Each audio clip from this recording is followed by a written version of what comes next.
Hello friends, unique স্বাদের বাহারে আপনাদের সবাইকে স্বাগতম। আমি শান্তনা চলে এসেছি আজকে আরও একটি ভিডিও নিয়ে। আমি আজকে ছোট্ট একটি ভিডিও আপনাদের সঙ্গে শেয়ার করব। তো বন্ধুরা চলুন শুরু করি।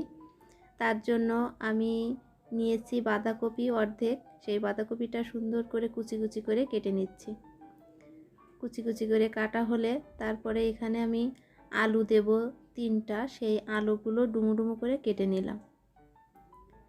বন্ধুরা, আমি আমার রেসিপিগুলো কিন্তু একদম সহজ, বাসায় যেভাবে রান্না করা হয় সেভাবেই দেওয়ার চেষ্টা করি। আপনাদের যদি ভালো লেগে থাকে অবশ্যই আমার রেসিপিটি বন্ধুদের সঙ্গে শেয়ার করবেন। তো বন্ধুরা, তারপরে আমি একটি ফ্রাই প্যান নিয়ে সেখানে পরিমাণ মতো তেল দিয়ে নিয়েছি। আর নিয়েছি ট্যাংরা মাছ, সেখানে লবণ হলুদ মাখিয়ে মাছগুলোকে এখন আমি ভেজে নিচ্ছি। মাছগুলোকে সুন্দরভাবে ভেজে নেব। খুব বেশি কড়া করে ভাজবো না, আবার একদম এপিট ওপিট করেও নামাবো না। জাস্ট একটু গায়ের রং যখন এরকম লালচে হয়ে আসবে তখন মাছগুলোকে উল্টে নেব। উল্টে মাছগুলোকে ভাজা হলে আমি মাছগুলোকে উঠিয়ে নেব। তো বন্ধুরা, যারা আমার চ্যানেলটিকে এখনও সাবস্ক্রাইব করেননি তারা অবশ্যই আমার চ্যানেলটিকে সাবস্ক্রাইব করে আমার পাশে থাকবেন। আপনারা যদি আমাকে উৎসাহ দেন তাহলে আরও ভালো ভালো ভিডিও আমি আপনাদের সঙ্গে শেয়ার করার জন্য আসতে পারবো। তো বন্ধুরা, আমি মাছগুলোকে উঠিয়ে নিয়েছি। নিয়ে ওই তেলের ভিতরে আমি দিয়েছি গুটি করে কেটে রাখা আলুগুলো, দিয়ে আলুগুলোকে একটু ভেজে নিয়েছি। তারপরে এখানে 8-10টা মতো কাঁচা ঝাল চিড়ে দিয়ে দিলাম। দিয়ে এখন বাঁধাকপিগুলোকে এখানে দিয়ে দিচ্ছি। বাঁধাকপিগুলো সব আমি দিয়ে নেব।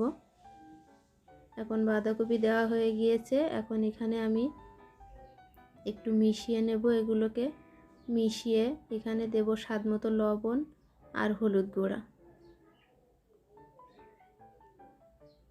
এখন বাঁধাকপিগুলো একটু এপিট ওপিট করে আমি উল্টে পাল্টে নিচ্ছি। এটাকে কিন্তু সুন্দর করে কষাতে হবে।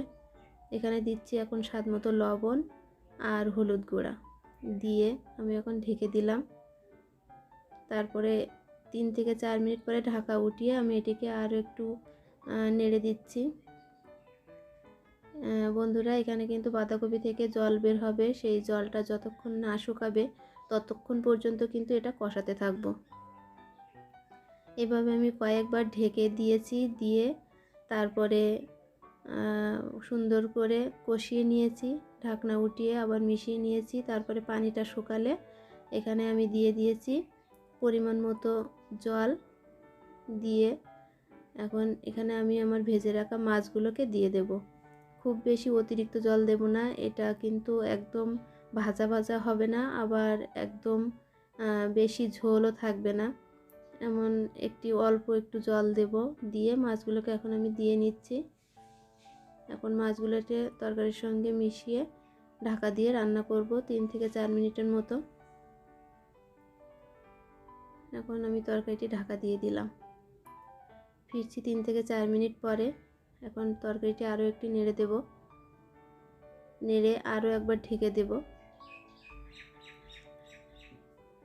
তারপরে আমি তরকারিটি নামিয়ে নিয়েছি। নিয়ে এখানে কড়াইটা পরিষ্কার করে সামান্য একটু তেল দিয়েছি। দিয়ে এখানে আমি গরম মশলা দিয়েছি, একটা এলাচ, 2টা লবঙ্গ আর সামান্য একটু দারচিনি দিয়ে তেলের ভিতরে ভেজে নিলাম। তারপরে দিলাম গোলমরিচ আর দেব জিরা। দিয়ে তেলের মধ্যে এটাকে ভেজে নিয়ে সঙ্গে সঙ্গে এটাকে নামিয়ে নেব। মশলাটা নামিয়ে নিয়েছি। এখন দিয়েছি তেল দিয়ে এখানে আমি দেব 2টা তেজপাতা, কালো জিরা দিয়েছি 1/2 চা চামচ আর জিরা দিয়েছি 1/2 চা চামচ। এখন তেলের সঙ্গে এটাকে মিশিয়ে সেই তরকারিটি আমি এখন কড়াইতে আবার ঢেলে দিলাম। দিয়ে তরকারিটি সুন্দরভাবে মিশিয়ে ঢাকা দিয়ে দেব। তারপরে যে মশলাটা ভেজে রেখেছিলাম সেটাকে শিলপাটায় সুন্দর করে বেটে নেব। জল দিয়ে বেটে এখন আমি এই তরকারির ভিতরে দিয়ে দিচ্ছি। মশলাটা দেওয়া হয়ে গিয়েছে। এখন এর সঙ্গে মিশিয়ে আরও 2 মিনিট ঢাকা দিয়ে রান্না করব। তো বন্ধুরা, আমার এই সহজ রেসিপিটি কেমন লাগলো অবশ্যই আমাকে জানাবেন, বন্ধুদের সঙ্গে শেয়ার করবেন। সবাই খুব ভালো থাকবেন। নমস্কার।